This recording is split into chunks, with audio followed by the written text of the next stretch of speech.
नमस्कार विद्यार्थी मित्रांनो, आर्यस करिअर अकॅडमीच्या यूट्यूब चॅनलमध्ये मी राहुल शिंदे आपल्या सर्वांचं पुन्हा एकदा सहर्ष स्वागत करतो। तर आजच्या या व्हिडिओमध्ये आपण प्रिपोजिशन या घटकावर राहिलेले जे काही प्रश्न आहेत ते सगळे प्रश्न आपण या ठिकाणी कव्हर करणार आहोत। याच्या आधीच्या 2 भागांमध्ये आपण जे काही प्रश्न प्रिपोजिशनवर विचारले गेले होते ते सगळे डिस्कस केलेले आहेत। ते भाग जर तुम्ही पाहिले नसतील तर कृपया ते भाग पाहून घ्या आणि त्यानंतर हा आजचा भाग जो आहे तो आजचा भाग सुद्धा अभ्यासा। चला तर मग आजचा हा जो काही प्रिपोजिशनवरील भाग असणार आहे हा भाग म्हणजे प्रिपोजिशनवर TCS IBPS ने मागच्या वर्षी विचारलेल्या घटकांवरचा शेवटचा भाग असेल। म्हणजे याच्यामध्ये सगळे PYQs म्हणजे प्रिव्हियस इयर क्वेश्चन्स आपण कव्हर केलेले आहेत। चला तर मग आजच्या या भागामध्ये पाहू। जे प्रश्न तुमच्या समोर आहेत ते प्रश्न पहा। It is not dash me to say how he spends his money. आता ह्या वाक्याचा अर्थ काय आहे पहा। आता सगळे इन्स्ट्रक्शन्स आपण ऑलरेडी पाहिलेले आहे, कशा पद्धतीचे इन्स्ट्रक्शन्स आपल्याला दिले जातात। मग प्रिपोजिशन संदर्भात वेगवेगळ्या प्रकारचे इन्स्ट्रक्शन्स म्हणजे ह्या रंगामध्ये दाखवलेले हे इन्स्ट्रक्शन्स काय आहेत ऑलरेडी आपण 2 भागांमध्ये पाहिले। आता या ठिकाणी आपल्याला वाक्य दिल्यानंतर ऑप्शन पाहिलं तरी लक्षात येतं हे प्रिपोजिशन वरचा प्रश्न आहे। मग या ठिकाणी पहा, it is not dash me to say how he spends his money. मग पर्याय दिलेले आहे ॲट, ऑफ, विथ, फॉर। आता ह्या वाक्याचा नक्की अर्थ काय होतो ते पहा आधी। इट इज नॉट फॉर मी हे कधी वापरतो आपण जेव्हा आपल्याला म्हणायचं असतं की हे माझं काम नाही। आता या वाक्याचा अर्थ काय आहे, इट इज नॉट, आता उत्तर तुमचं येईल for. It is not for me to say how he spends his money म्हणजे पैसे त्याचे आहेत, तो कसे खर्च करतो हे पाहणं माझं काम नाही किंवा हे मला माहीत नाही। मग अशा दृष्टीने आपण जेव्हा बोलतो इट इज नॉट फॉर मी हे माझ्यासाठी नाही, ते पाहणं माझं काम नाही। मग या ठिकाणी आपल्याला काय वापरावं लागेल, इट इज नॉट फॉर मी। आणि त्याच्यानंतर तुम्हाला जे काही बोलायचं असेल ते तुम्ही बोलू शकता।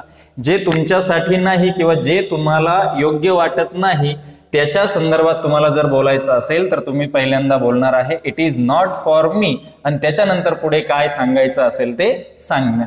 मग या ठिकाणी इट इज नॉटच्या पुढे आपल्याला फॉर हे प्रिपोजिशन वापरावं लागेल, पर्याय क्रमांक 4।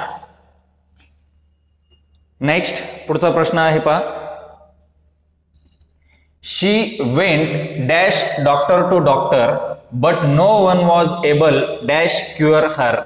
आता या ठिकाणी काय काय अर्थ होतो पहा काही शब्दांचे, बाकीचे तर सगळे कॉमन शब्द आहे। एबलचा अर्थ होतो शक्य आणि क्युअर म्हणजे आजार बरा करणे, या अर्थाने या ठिकाणी काय केलेलं आहे, क्युअर शब्द वापरलेला आहे। मग आता शी वेंट डॉक्टर टू डॉक्टर हे दोन्ही नाउन आहेत, काय आहेत, नाउन आहेत। मग या ठिकाणी आपण जर थोडासा अंदाज लावला तर आपल्याला समजतंय डॉक्टर टू डॉक्टर म्हणजे या डॉक्टर पासून त्या डॉक्टरकडे किंवा याच्याकडून त्याच्याकडे। मग याच्याकडून त्याच्याकडे या अर्थाने जर आपण या ठिकाणी 2 नामांचा उल्लेख करत असेल तर तिथं इंग्रजीमध्ये आपल्याला फ्रॉम टू वापरावा लागेल। मग आता पासून पर्यंत या दृष्टीने सुद्धा आपण काय वापरतो, फ्रॉम टू। मग या ठिकाणी काय होईल, शी वेंट फ्रॉम कुठून, डॉक्टर टू कुठे, डॉक्टरकडे। But no one was able, एबलच्या शेजारी नेहमी टू येतो, लक्षात ठेवायचं। एबल टू आणि दुसरा आहे अनेबल टू। तर एबल टू चा अर्थ होतो एखादं काम करणं शक्य असणे आणि त्याच्यानंतर अनेबल टू चा अर्थ होतो एबलचा विरुद्धार्थी शब्द आहे अशक्य असणे। मग या ठिकाणी एबलच्या शेजारी अनेबलच्या शेजारी लक्षात ठेवायचं टू हे प्रिपोजिशन आपल्याला वापरावं लागेल। मग she went from doctor to doctor but no one was able to cure her म्हणजे ती ह्या डॉक्टरकडून त्या डॉक्टरकडे गेली म्हणजे सगळ्या डॉक्टरांकडून तिने ट्रीटमेंट करून पाहिली पण त्यांच्यापैकी एकाही डॉक्टरकडून तिला गुण आला नाही किंवा कुणीही तिला बरं करू शकलं नाही, अशा पद्धतीचं वाक्य आहे। मग या ठिकाणी आपल्याला काय वापरावं लागेल, पर्याय क्रमांक 3। मग अशा वेळी लक्षात ठेवायचं याच्याकडून त्याच्याकडे, मग ह्या डॉक्टरकडून त्या डॉक्टरकडे, मग याच्यापासून त्याच्यापाशी। मग अशा दृष्टीने आपल्याला फ्रॉम टू, मग या ठिकाणी सुद्धा फ्रॉम टू चालेला आहे पहा, हे एक नाउन दुसरं नाउन फ्रॉम टू, त्याच्यानंतर पुढे एबल टू, लक्षात असू द्या वापर कसा होतो। Next the teacher called for the names of the students who won the tournament. आता या ठिकाणी ऑप्शन पाहिल्यानंतर लक्षात येते आपल्याला हे प्रिपोजिशन आहे. हे प्रिपोजिशन आपल्याला काय करायचंय, पर्यायापैकी एका प्रिपोजिशनने रिप्लेस करायचं आहे. मग ऑलरेडी हे इन्स्ट्रक्शन्स असे प्रश्न आपण पाहिलेले आहेत. मग आता फॉर काढून त्याच्या जागी काय वापरला जाईल. आता वाक्याचा अर्थ लावा बरं थोडासा. The teacher called for the names of the students who won the tournament. म्हणजे शिक्षकाने जे विद्यार्थी टुर्नामेंट जिंकले आहेत त्यांची नावे पुकारली. आता नावे पुकारली यासाठी काय वापरलं जाईल तर कॉल्ड आउट. काय वापरलं जाईल, कॉल्ड आउट. कॉल्ड आउट म्हणजे थोडक्यात शाउट. आता शाउट हा पण कोणत्या अर्थाने, पुकारणे या अर्थाने वापरला गेलेला आहे. मग या ठिकाणी तुम्हाला काय वापरावं लागेल, द टीचर कॉल्ड या ठिकाणचा फॉर काढून त्याच्या जागी तुम्हाला आउट वापरावा लागेल. म्हणजे पर्याय क्रमांक 4 या ठिकाणी उत्तर येणार आहे. कॉल्ड आउट किंवा कॉल आउट म्हणजे काय, नाव घेऊन पुकारणे. काय करणे, नाव घेऊन पुकारणे. अशा पद्धतीने याचा अर्थ होतो. मग या वाक्याचा अर्थ लावला तर आपल्या ध्यानात यायला पाहिजे की या ठिकाणी फॉर जाईल, फॉरच्या जागी काय आला पाहिजे, आउट आला पाहिजे. पुकारणे या अर्थाने तुम्हाला कॉलच्या शेजारी आउट वापरावा लागेल. म्हणून या ठिकाणी काय येईल, out. For the names of the students who won the tournament. Next, as a family we need to plan dash the future. वाक्याचा अर्थ लावा पहा. ॲज अ फॅमिली, एक कुटुंब म्हणून आपल्याला आपल्या भविष्यासाठीची योजना करणं गरजेचं आहे. कशाची, भविष्यासाठीची. मग या ठिकाणी as a family we need to plan for the future. आपण बोलतो जनरली आपल्याला माहिती आहे for future, for future, for future. मग इथं काय, फॅमिली म्हणून आपण आपल्या भविष्यासाठी काय केला पाहिजे, एक प्लॅन केला पाहिजे, योजना तयार केली पाहिजे. मग कशासाठी, भविष्यासाठी. मग फॉर म्हटल्यावर आपल्याला काय येणार आहे, साठी येणार आहे, हे तर निश्चित आहे. म्हणून ऑप्शन क्रमांक 1 या प्रश्नाचं उत्तर असेल. त्याच्यानंतर पुढचा प्रश्न पहा. थोडंसं फास्ट घेऊ म्हणजे आपला जो व्हिडिओ आहे त्या व्हिडिओची जी लेंथ आहे ती कमी राहील, म्हणजे पाहायलाही बोर होत नाही म्हणून. चलो next, I need to look dash my ailing parents. Ailing म्हणजे काय, आजारी किंवा क्षीण झालेले, दुर्बल झालेले. अशा पद्धतीने ह्या वाक्याचा अर्थ आहे. I need to look. आता वाक्याचा जर अर्थ लावला तर आपल्या लक्षात येईल I need to look dash my ailing parents. म्हणजे मला माझ्या आजारी पालकांची, आईवडिलांची काळजी घेणं गरजेचं आहे. मग या ठिकाणी जेव्हा काळजी या दृष्टीने लुक शब्द वापरला जातो तेव्हा लुकच्या शेजारी आफ्टर हे प्रिपोजिशन येईल. टू लुक आफ्टर याचा अर्थ होतो ची काळजी घेणे. काय, ची काळजी घेणे. मग या ठिकाणी लुकच्या सोबत अजून एक प्रिपोजिशन वापरतो आपण, लुक ॲट. तर लुक ॲट, लुकच्या शेजारी ॲट कधी वापरला जातो तर एखाद्या गोष्टीकडे किंवा च्याकडे पहा या दृष्टीने. जर फक्त पहा म्हणजे काळजी घे असा त्याचा अर्थ होत नाही. फक्त डोळ्यांनी पाहणे. कशाने, डोळ्यांनी पाहणे. अशा अर्थाने जर आपण त्या ठिकाणी वापर केला तर आपल्याला लुक ॲट वापरावा लागतो. जसं लुक ॲट दी पिक्चर, चित्राकडे पहा, त्यावेळी आपण ॲट वापरणार आहे. लुकच्या शेजारी आफ्टर वापरला तर समजायचं एखाद्या गोष्टीची काळजी घेणे, यासाठी लुक आफ्टर वापरला जाईल. म्हणून तुमचं या ठिकाणी पर्याय क्रमांक 4 हे उत्तर बरोबर असणार आहे. चला next, I am devoted dash my family. आता या ठिकाणी पर्यायातून कोणतं प्रिपोजिशन वापरलं जाईल, फॉर आहे, टू आहे, ॲट आहे, ऑन आहे. तर डिवोटेड, डिवोटेडचा अर्थ असतो अर्पण, अर्पण असणे. आता अर्पण हे कुणाला तरी असतो, कुणाला असतो, ला म्हटल्यानंतर काय आलं पाहिजे रे, ला म्हटल्यानंतर टू आला पाहिजे. जसं आपण म्हणतो ना हे देवाला अर्पण आहे. मग आता या ठिकाणी वाक्य काय आहे, I am devoted to my family. मी माझ्या कुटुंबाला अर्पण आहे. लक्षात आलं. मग या ठिकाणी आपल्याला काय म्हणावं लागणार आहे, डिवोटेडच्या शेजारी काय येतो, टू येतो. मग डिवोटेड टू समथिंग, काहीही असेल, डिवोटेड टू समथिंग याचा अर्थ ला अर्पण असणे.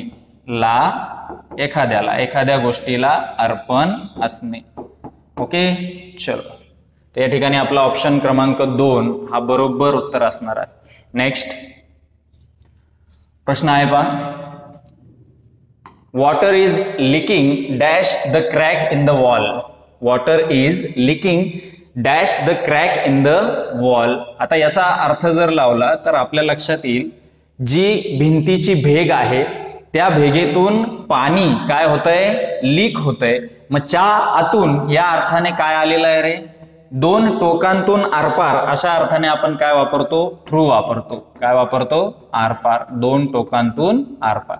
आता या ठिकाणी ऑन तर येणार नाही, विथ येणार नाही, फॉर येणार नाही. ऑप्शन काय येतो, थ्रू. कारण वॉटर जे आहे ते कशातून लीक झालंय, तर भिंतीच्या भेगेतून लीक होत आहे. मग च्या आतून आरपार या अर्थाने आपण काय वापरणार आहे, थ्रू वापरणार आहे. Water is leaking through the crack in the wall. Next, my mother slapped me dash my face for over at on. आता स्लॅप म्हणजे थप्पड मारणे, चापट मारणे. मग काय वाक्य, my mother slapped me on my face. कुठं मारली, माझ्या तोंडावर. कुठं चापट दिली ठेवून, तोंडावर चापट दिली ठेवून. म्हणून काय, my mother slapped me on my face येईल. मग लक्षात ठेवायचं या ठिकाणी पर्याय क्रमांक 4 काय येणार आहे, या ठिकाणी आपलं उत्तर बरोबर येणार आहे. त्याच्यानंतर he must abstain dash alcohol to improve his health. तुम्हाला रिकामी जागा जी आहे तिच्या ठिकाणी प्रिपोजिशन वापरायचं आहे, with, of, from, of. Already मागच्या भागामध्ये हे डिस्कस करून सांगितलं होतं मी. 2 शब्द असतात, एक आहे रिफ्रेन आणि दुसरा आहे ॲब्स्टेन. रिफ्रेन आणि ॲब्स्टेन. रिफ्रेनच्याही सोबत फ्रॉम वापरला जातो आणि ॲब्स्टेनच्याही सोबत काय वापरला जातो, फ्रॉम. दोघांचाही अर्थ आहे च्या पासून दूर राहणे. काय अर्थ आहे, एखाद्या गोष्टीपासून दूर राहणे. मग या ठिकाणी रिफ्रेन फ्रॉम हा जनरली कोणतीही गोष्ट असो वापरला जातो, पण ॲब्स्टेन हा जो शब्द आहे तो व्यसनापासून दूर राहणे या दृष्टीने आपण काय करतो, ॲब्स्टेन फ्रॉम वापरतो.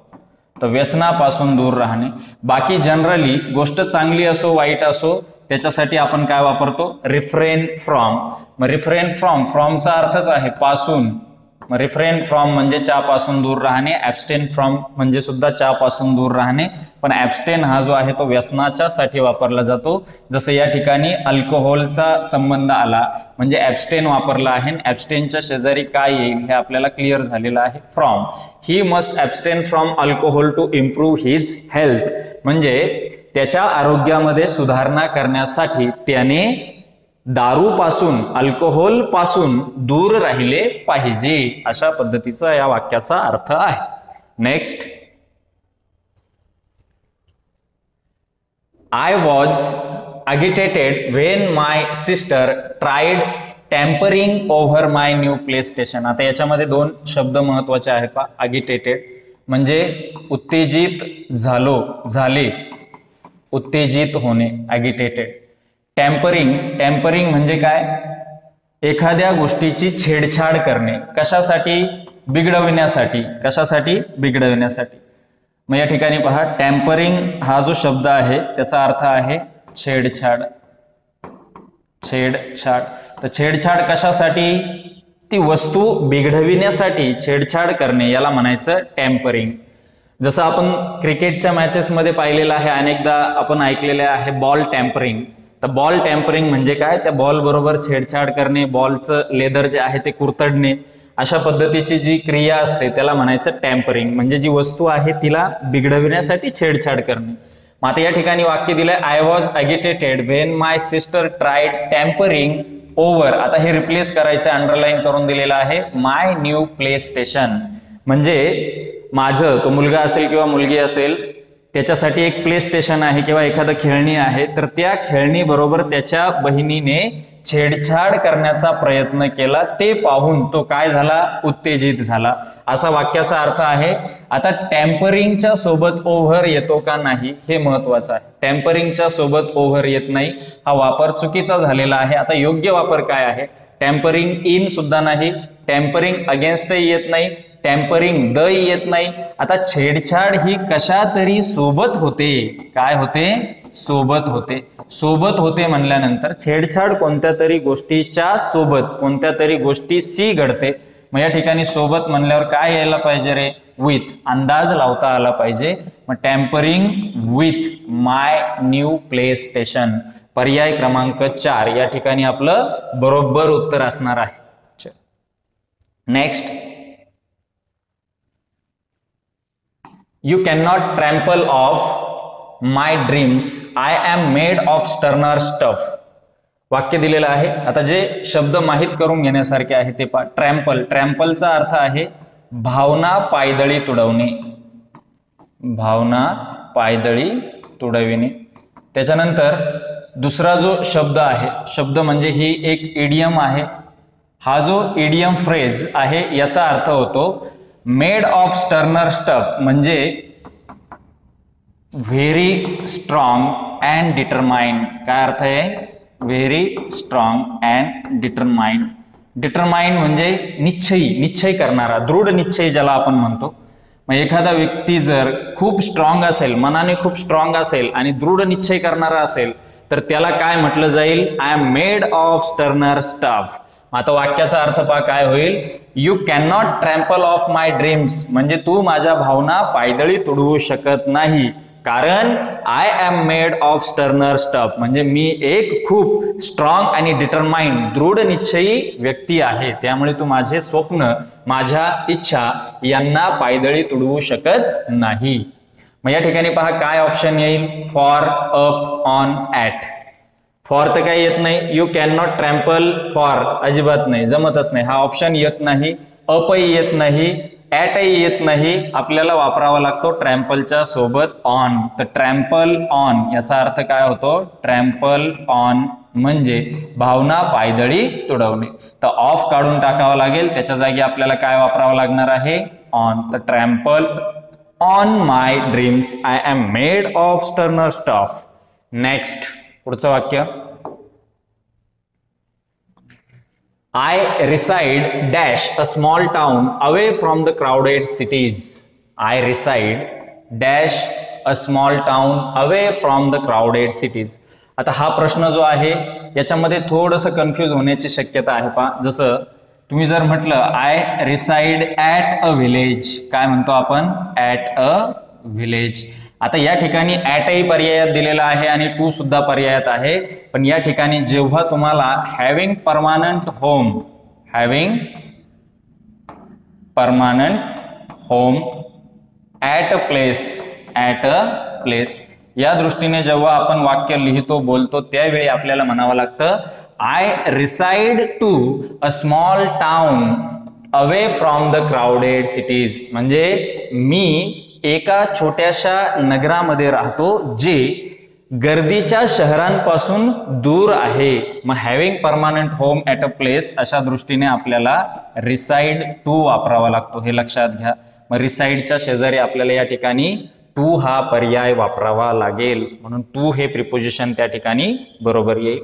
Next, after a long drawn legal battle The man finally got possession dash his house. Possession म्हणजे काय, ताबा, काय, ताबा. मग आता ताबा हा कशाचा तरी असतो, म्हणून या ठिकाणी नेहमी लक्षात ठेवायचं possession of something, काय, possession of something.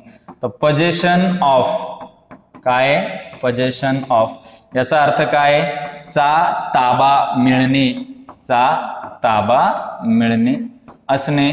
आपण पहा बोलताना अनेकदा बोलतो, ऐकतो, किंवा जे बिल्डिंग अपार्टमेंट वाले जे काही ऍडव्हर्टाइज करत असतात त्यावेळी रेडी पोझेशन आपण म्हणतो. पोझेशन म्हणजे लगेच ताबा घ्या, घराचा ताबा लगेच मिळवा. तर पोझेशनच्या शेजारी काय येईल, पोझेशन ऑफ. मग कशाचं, हिज हाऊस. आता वाक्याचा अर्थ पहा काय होतोय, पर्याय क्रमांक 4 येतो या ठिकाणी. After a long drawn legal battle म्हणजे एका खूप मोठ्या खूप दिवसांच्या लिगल न्यायिक लढाईनंतर शेवटी त्याला त्याच्या घराचा ताबा मिळाला, असा ह्या वाक्याचा अर्थ आहे. पोजेशनच्या शेजारी आपल्याला ऑफ वापरावा लागेल, लक्षात घ्या. पोजेशन ऑफ हिज हाऊस म्हणजे कशाचा, घराचा ताबा मिळाला. नेक्स्ट पुढे,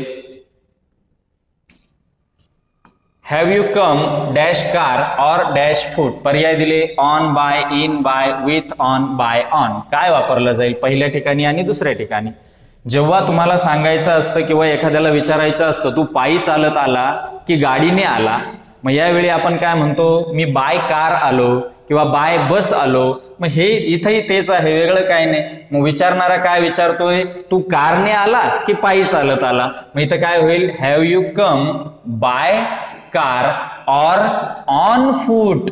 फूटच्या आधी तुम्हाला जर सांगायचं असेल मी पायी चालत आलो तर on the foot, on foot असं म्हणावं लागेल. लक्षात आलं?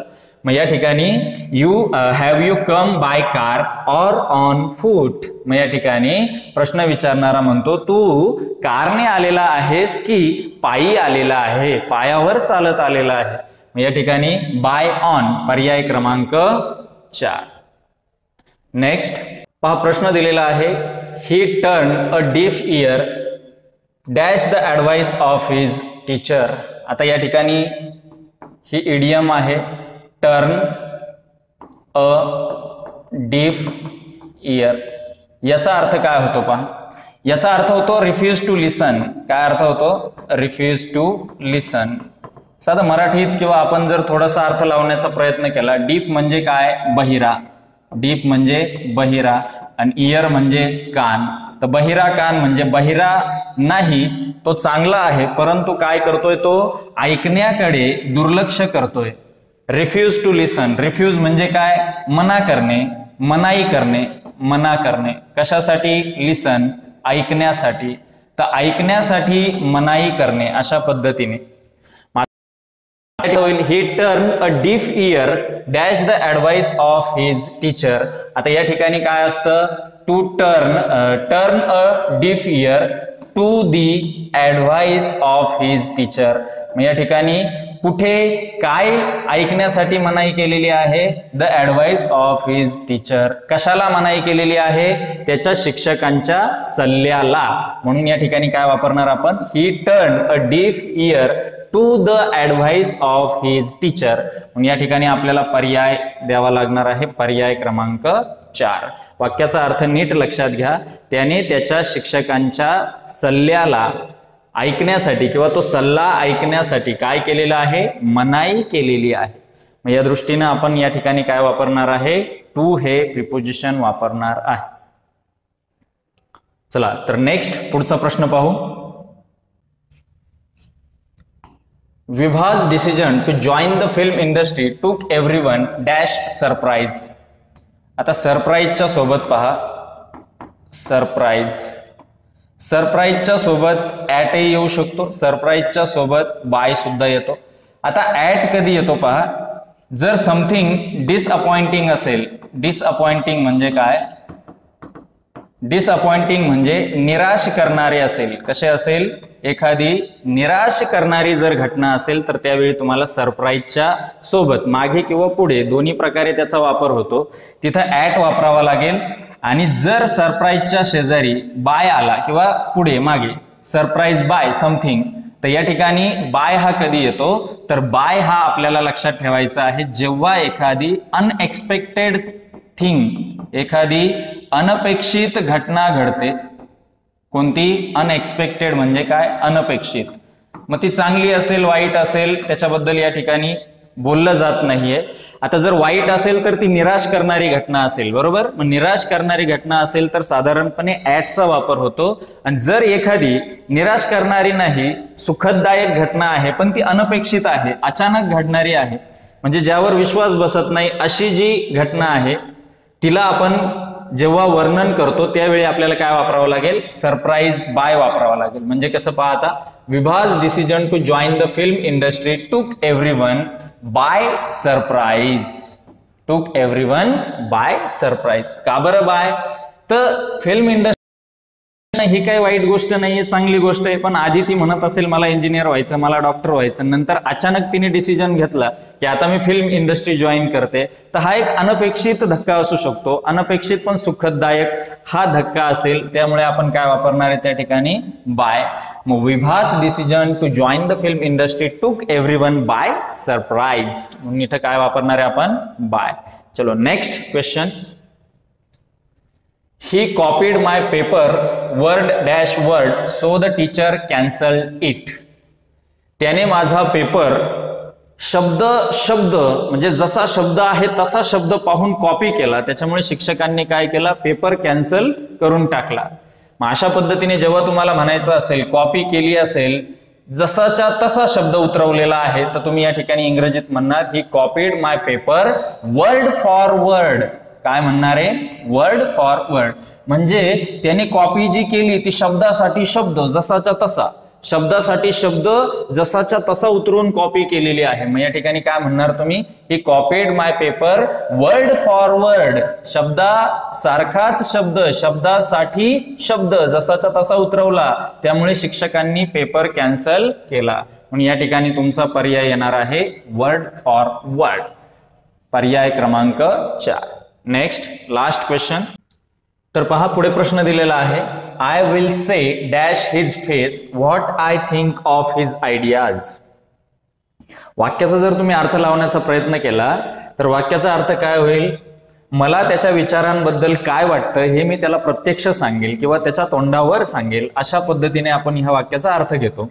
मग या ठिकाणी आपल्याला जर एखाद्याला प्रत्यक्ष सांगण्याविषयी उल्लेख करायचा असेल किंवा त्याच्या तोंडावर बोलण्याविषयी जर उल्लेख केला जात असेल तर आपण काय म्हणणार आहे? I will say to his face. I will say to his face. आता मराठीमध्ये आपण तोंडावर बोलणे म्हणतो, पण या ठिकाणी ऑन वापरणं चुकीचं ठरतं, लक्षात घ्यायचं. मग जेव्हा तुम्हाला प्रत्यक्ष बोलण्यासंदर्भात किंवा एखाद्याच्या समोर प्रत्यक्ष तोंडावर बोलण्यासंदर्भात जर लिहून दिलेलं असेल, विचारलेलं असेल, तर I will say to his face what I think of his ideas, अशा पद्धतीने तुम्हाला या ठिकाणी प्रत्यक्ष बोलेल किंवा तोंडावर बोलेल या अर्थाने तुम्हाला काय म्हणावं लागेल? I will say to his face. मग या वाक्याचा अर्थही तुम्हाला सांगितलं. मला त्याच्या विचारांबद्दल काय वाटतं हे मी त्याला प्रत्यक्ष सांगेल किंवा त्याच्या तोंडावर सांगेल. म्हणून या ठिकाणी आपल्याला उत्तर काय द्यायचं आहे? पर्याय क्रमांक 2, ऑप्शन बी. आता या ठिकाणी पहा, आपण जे काही मागच्या वर्षी म्हणजे 2022 मध्ये TCS कंपनीने घेतलेल्या परीक्षांमध्ये प्रिपोजिशन या घटकावर जे प्रश्न विचारले होते त्या जवळजवळ सगळ्याच प्रश्नांचं आपण या ठिकाणी स्पष्टीकरण पाहिलेलं आहे. तर मग अशाच पद्धतीने आपण पुढील काही भागांमध्ये ऍक्टिव्ह व्हॉइस, पॅसिव्ह व्हॉइस याच्यावर जे काही प्रश्न विचारले गेलेले आहेत त्या प्रश्नांवर स्पष्टीकरण बघणार आहोत. त्यांचे कशा पद्धतीने उत्तरं मिळवले जातात याच्याबद्दल आपण थोडंसं त्या व्हिडिओमध्ये माहिती मिळवणार आहोत. चला तर मग तोपर्यंत रजा घेतो. अभ्यास करत रहा. Take care. बाय. जय हिंद, जय महाराष्ट्र.